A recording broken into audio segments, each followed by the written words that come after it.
Death and the lady. Wanting. Love of a dead person. Yeah.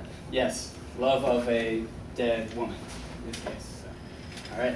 Good. And the silken, sad, uncertain, rustling, orange-purple curtain filled me with fantastic terrors never felt before. So that now, to still the beating of my heart, I stood repeating, "'Tis a visitor entreating entrance at my chamber door. This it is, and nothing more."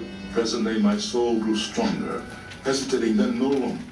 Okay, what emotion do you think that the narrator is experiencing right now?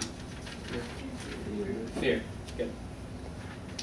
"Sir," said I, "or madam, truly your forgiveness I implore.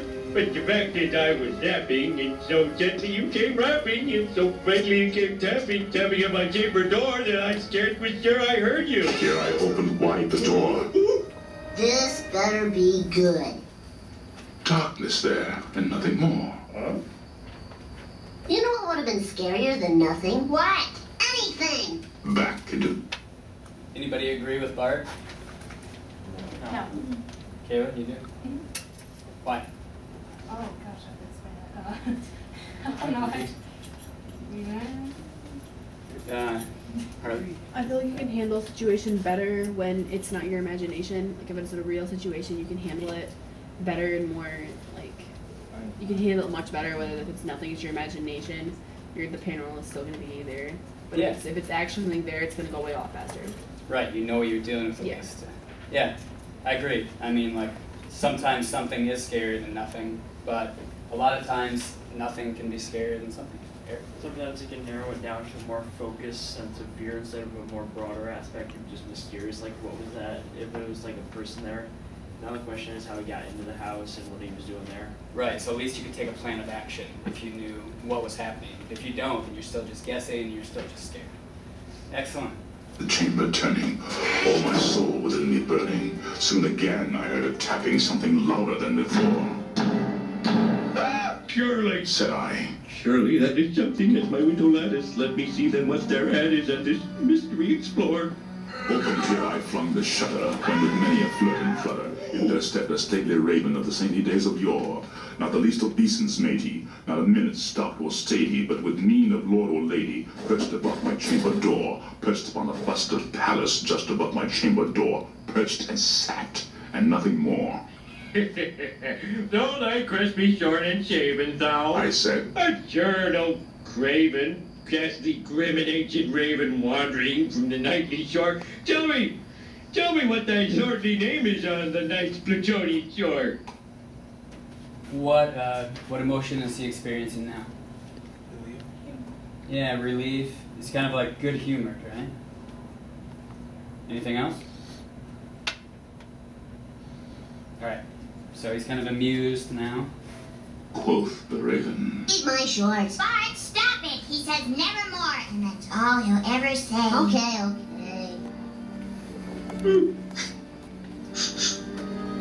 Then methought the air grew denser, perfumed by some unseen scent. Swung by seraphim, whose footfalls tinkled on the tufted floor. "Wretch," I cried, "thy God hath led thee, by these angels he hath sent thee, rescued and repent thee from thy memories of Lenore. Quaff, oh quaff this kind nepenthe, and forget this lost Lenore." Quoth the raven, Nevermore. Okay, so how about now? What's the narrative feeling? Frustration. Right, frustration here, but like right before, when he was thinking about Lenore. Yeah, sadness. "Oh, be that word I died a parting! Burner feet! I shrieked up, starting. Get thee back into the tempest and the night Plutonian shore! No, leave no black plume as a token of the lie. Thy soul has spoken. Leave my loneliness unbroken. Quit the bottom of my door. Take thy beak from off my heart, and take thy form from off my door." Quoth the raven, Nevermore. "Take thy beak from out my heart, and take thy form from off my door." Quoth the raven, Nevermore. "Why, you little..." Okay, how about now? Frustration. Frustration, Anger. anger, rage. "Come back here, you little raven!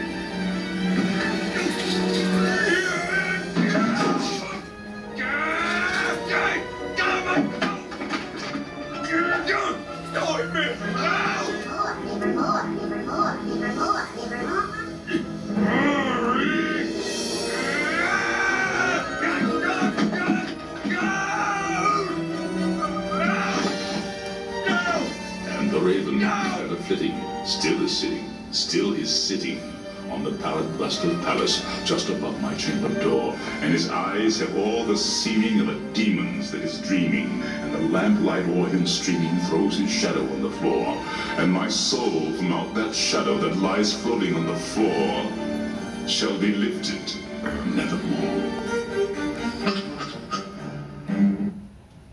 Okay, and those last lines. And my soul from out that shadow that lies floating on the floor shall be lifted nevermore. What do you think that means? He's dead.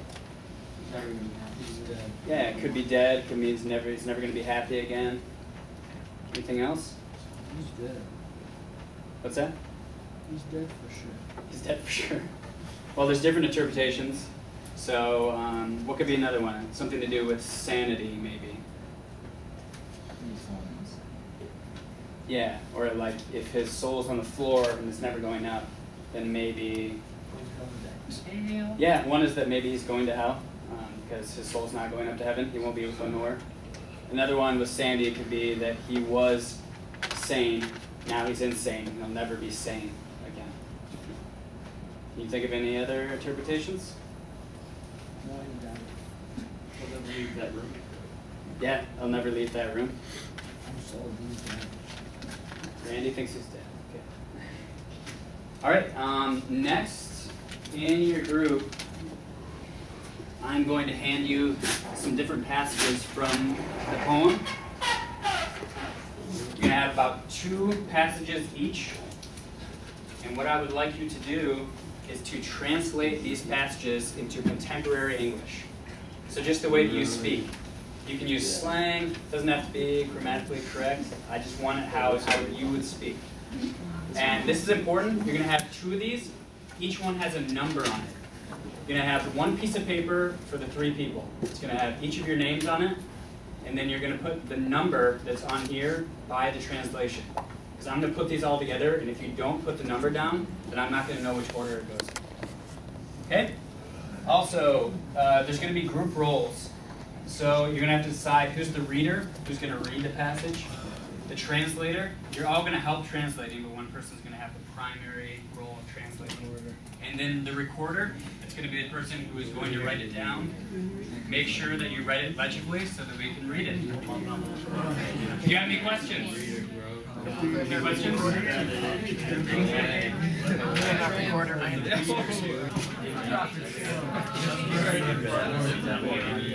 Hey, if I could have your attention just for 1 more second.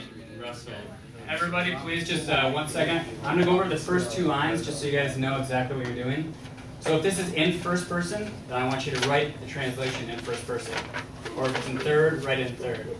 So for example, the first line, once upon a midnight dreary while I pondered weak and weary. So I'd say, one night, it was about midnight, I was thinking, I was kind of sad and depressed. Over many a quaint and curious volume of forgotten lore. So I could say, I was sitting there, I was reading some stories. Okay? Everybody get it? Yeah. Great.